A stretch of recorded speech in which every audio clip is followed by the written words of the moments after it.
It is very easy to train your brain to give you whatsoever you want at any time because the great men of our time have tried it and it really worked out for them. Imagine someone like Einstein, Thomas Edison, and lots more. So I'm going to give you simple techniques on how to train the brain. The first one is you must always read. Learn how to read. How true can it be that every reader is a leader? If you want to find out, go ask the great men what they've done. The only book that cannot help you is the book you refuse to read. Anytime you read a book, you can acquire knowledge or an experience in minutes, seconds, or even in an hour that can take you throughout life, while others go around looking for it. Reading is indeed very important, but even more important is the kind of books you read. Your input determines your output. Whatever you put into your mind is essentially what you will become.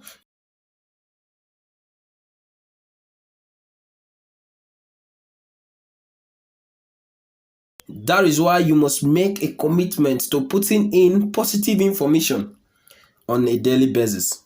As a student, preparing yourself with past question papers in a particular course or subject enable you to stand a better ground, if not the best, in an examination hall. And this is another technique or method of improving your brain.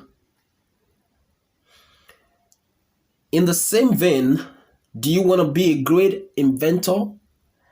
There is need to study the existing principles behind your invention in order to have a better understanding and thereby establishing an adequate modified principle backing your invention. Anything you want to do in life, in order to succeed in such field or become the best, endeavor to study existing principles and methods backing such invention.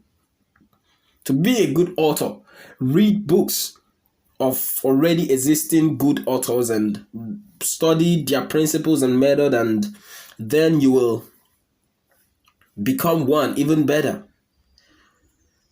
You will become better because from your analysis of study, you will discover merits and demerits of the author, which will then compel you to work on the merits in form of modifications and then do away with the demerits. Another effective way of expanding the brain and becoming brilliant is to teach other people the little you know. Because it's a brain magic. When you teach others, you learn more. You understand more. You can become a brilliant person or a genius. Not just by mere listening or being a mere listener. Teaching will tax your brain the more and in the process sharpen it. Don't just be a good reader and teacher. You should also be an ardent listener. This means you listen to other people physically before you. You listen to cassettes and you form the habit of attending seminars, conferences, and symposia. There is a more wisdom in listening than in speaking. Engage in controversies. Controversy presents you one valuable opportunity to learn to express yourself. It is a good brain exercise. You don't, however, need to be quarrelsome or antagonistic in nature. In fact, the more verbal controversy you enter, the more your ability to make contact with your brain. Don't be afraid of being labeled a controversial person. What matters are the good results the exercise would end up producing. In other words, you must continue to educate yourself and sharpen your brain, sharpen your scope, because what you hear and continue to hear you think about. What you think about is what you will believe. What you believe is what you become. Every brain contact has the ability to determine what you eventually become, either good or bad.